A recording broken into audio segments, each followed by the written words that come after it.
So I've been thinking, version 6, they say it's better, they say it's cooler, they say it's more expensive, but do I want it? Well, we got one here on the bench. We're gonna find out because we've been playing with the version 5 for a really long time. She's nice and beautiful, fully maxed out. Basically found all the weak spots on this truck, and a lot of the components are the same, but they've upgraded a few of them. So we're gonna find out what the differences are. This isn't like a one-to-one comparison, but we're really gonna go over this truck, and then we're gonna put some upgrades on it. The next video, we're going to send in. First of all, look at this nice plush suspension. Let's get rid of this. First of all, I just wanna say, look at how amazing this thing looks. It is so sharp. They upgraded some of the decals on this thing, and it is nice. It's like laser etched matte finish. First thing you notice is obviously the clipless body design. And I think a lot of people want to say, is it worth the extra little bit of money or the upgrade just for this thing? And I would say, well, it's pretty nice. It is a little finicky to get off. Like if you don't get the pressure right, it is a little weird and maybe more things to go wrong. But overall, I will take that as a win. Now, if I'm not mistaken, you can order the body and the body posts if you wanted to upgrade your version 5 to have the same. You could do that, which is kind of cool because a lot of these parts relate to this, and this is more of a refresher than a redesign. So the body, you can have that if you've already got a version 5. If you don't, well, you got it on this one. They've got some bash guards. We're definitely going to do some new ones, some Kudra design ones, and we're definitely going to pop some stickers on here because I think it needs it. So, hop into this thing, and of course, she's looking nice. Lots of anodized parts. I mean, you just can't go wrong with that red. Come on. We got a little update to the electronics, but nothing major, basically the same. However, they say this can do standing backflips, so we're really gonna have to test that out. Step 1. But let's start with the notable changes, which is on the chassis. So same chassis as before, same hole pattern, same design, but towards the back we got a metal, which almost looks like steel. It does feel like steel, hard to say, but this has a little bump out here which protects your screws because that often happens when you're bashing. Sort of like that, you know, you just get a lot of scrape and wear on the chassis. So it is kind of nice to see that they just come stock right out of the box, right out of the factory with that on there. So let's see, let's pop this here. And essentially you get some tools with your new Kraton. So you get your drivers and your wheel hex, basically everything you need to get going. Let's pop a wheel off here. This is the other notable change, is the hubs. So this is a version 5 hub. I basically took this off first day I bought it because I heard things about it that weren't very good, and that seems to be true. They work, but they're not the greatest. So Arrma said, we're gonna try and upgrade them. So just having a general look at them, we have a upper and lower bracket here for the steering arm, which gives more support and strength. It is still plastic, but that is a nice thing to see that the screw goes all the way through like that, rather than we only had one top flap, and so the leverage on the top of the screw before would often bend this aluminum plate or the screw and break it. So this should be better, as well as they gave a new pill ball design where it looks like they give you a bit more access here to access the pillow ball, but also just a stronger thread mount here where you've got 4 screws instead of 1, partially because these used to back off a hair and it would make your arm a little loose or your wheel a little loose. And so you would have to always adjust that. However, you also don't really have any adjustment here. So what it is what it is, and when it wears down, you've got to replace it. I just want to point out that on every truck we do, we typically just get the hubs. You can pretty much get them from anywhere. M2C, these are Vitavon ones. I like it in the anodized red. We put them on here. We put them on even the sledge. We just kind of do that across the board. However, we are going to test these stock to see how they hold up, partially because it would be nice to keep this truck a lot more lightweight. Just if I have two, like I already have an upgraded one, let's keep this more stock if we can, because in theory, less things break when it's lighter. You only upgrade the things that absolutely need upgrading, that break all the time. So let's put this back on. The other niceties that come in the other one, but just pointing it out if you haven't seen it, is the aluminum diff case or housing. And it is amazing to have that there so that you don't get any splaying with your diffs, which allows things to slip and break your outdrives. These will keep it from doing that. It still will happen from time to time, but this reduces that.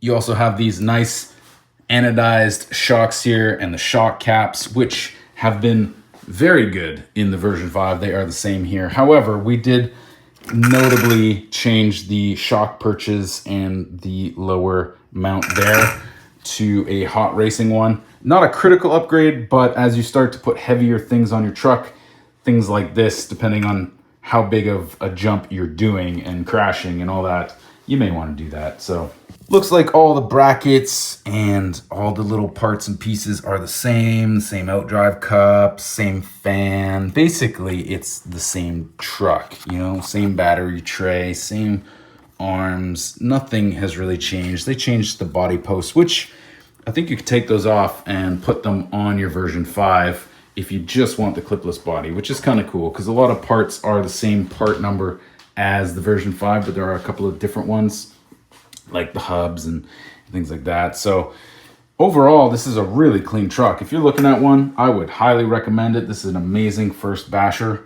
However, there are some things to talk about that are not always the nicest, but just trying to be real with you guys, things to know, and the pros and cons about this truck. So first thing you're going to want to do is think about your diffs, okay? So rear diff in particular. This one, well, let's just put it this way. It likes to break, okay? And I've got some experience with it right here.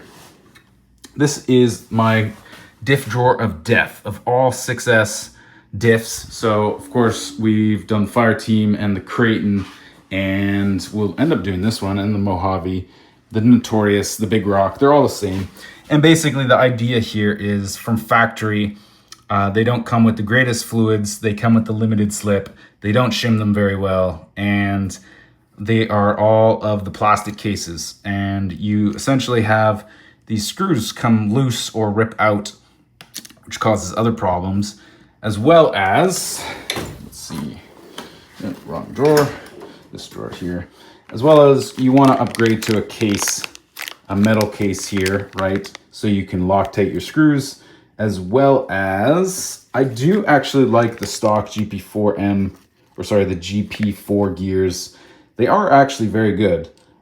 It's just that the mesh isn't very good. So the idea is buying some more shims and shimming it so that it becomes tight, and that you want a very, very, very tight mesh, because that way it doesn't strip or break on you. And you can also get the upgraded outdrives from M2C, because those will break from time to time. So basically it's just a warning to say, if you can grab a couple of those parts ahead of time, just knowing that it will happen at some point. And I made an hour-long video diving into how to bulletproof your diff, because, well, it's shown that people are interested. It's got a lot of views because they just break, and they just do. It's an unfortunate thing that they haven't fixed yet, which is why this truck is a refresher, not a redesign. If they have redesigned it, they would make the diffs beefier, just like they did in the sledge. I have never once touched the diff in here. I have touched these probably 50 or 60 times over the years. So that shouldn't deter you. It should just be more of a, hey, I know that going in and I can plan for that. The center diff is usually pretty good, and same with the front diff, but maybe eventually you might have to deal with them. Typically it's more the out drives than anything. And the fluids I usually do are 200, 1 million, and 200. That gives you a real nice all-wheel drive effect. Feels really good and controllable in the air when you're driving. So when you do that, go have a look at the video. One more con is, again, because it's a refresher, not a redesign, they did not do the arms. The arms are a weak spot, specifically the lower arms. They tend to tear off. And of course, you know, you want to say, well, we want a weak spot on the truck, and an arm is a really easy place to have a brake point, because all trucks need a brake point. They're not bulletproof. But it's sad to say, because I feel like they can make them better, because Traxxas does pretty good with their sledge arms. I haven't broken as many. Now that we've added some weight, we have broken a few more arms, but definitely a far cry from how many we've broken on this truck. So one recommendation that's also a very cheap fix, hold on, oh yeah, right here, is this one. So these are the RPM arms. I have tested the uppers, lowers, front and rears, and what I found is actually just doing the uppers. So you have to buy the kit, but do not do the lowers. The lowers are soft plastic, and they tend to like tear out even easier than this. They're more flexible, and these ones are more brittle, but they are technically worse. But on the uppers, it seems to actually give this whole system a bit more longevity. So I would recommend picking these up because it's a cheap add-on, and you just replace the uppers. As you can see here, this is what I've done. So this is the RPM uppers, but the stock lowers. So just a little tidbit of information for you. An easy thing to do right before you start bashing so you can have more fun. Now, the other thing is that these electronics are pretty good, but you might want to look at a servo at some point. This thing is gonna rip pretty hard out of the box for sure, but often you see almost across the board, this isn't just this truck, this is like all trucks, is they just put like the basic servo in there, and you're always like, you know, it turns, but I wish it turned a little bit better than it does. So this is the servo that I typically put in here. I think the AGFRC servo. You can grab them on Amazon. They're pretty common, but essentially 55 kg, real nice. You could do like, what is it, Reefs RC, just anything that's 55 kg, slap it in there. Pretty easy to do. It's just here into the RX box, and then you're done. Automatically syncs with your remote, and you're set. Also, just looking at this, looks like they put some taller plastic here with some vents. So that looks a little different. I guess just to keep out some more dust and dirt, which I'm not gonna complain with. That's pretty sweet. So, one last thing I want to do to this truck while you're with me. This is the Cruiser door for the Kraton 6S and Kraton 8S. Obviously, you can see these are the parts that I always use. These are my diff work holdings, so referencing the diffs when we're working on them. And these, I love the red ones. These ones just are so flexible. You really cannot break these things. And we even got some Batman bash guards for the 8S, which is just super sick. We got the bash guard on the front, or the spring bumper on the front, and we've got a remote wheel to add some bling. So you can find these on the internet, but what I've done is bought these so that I can create different mounts. So depending on the remote you have, we rock either the stock remote for some of the drives, or we do the GT5 remote. So basically, as you can see here, this is the GT5, and typically we add some bling to it, but you need a special adapter. So we do that.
the upgrades all done. We got the bash guards on top.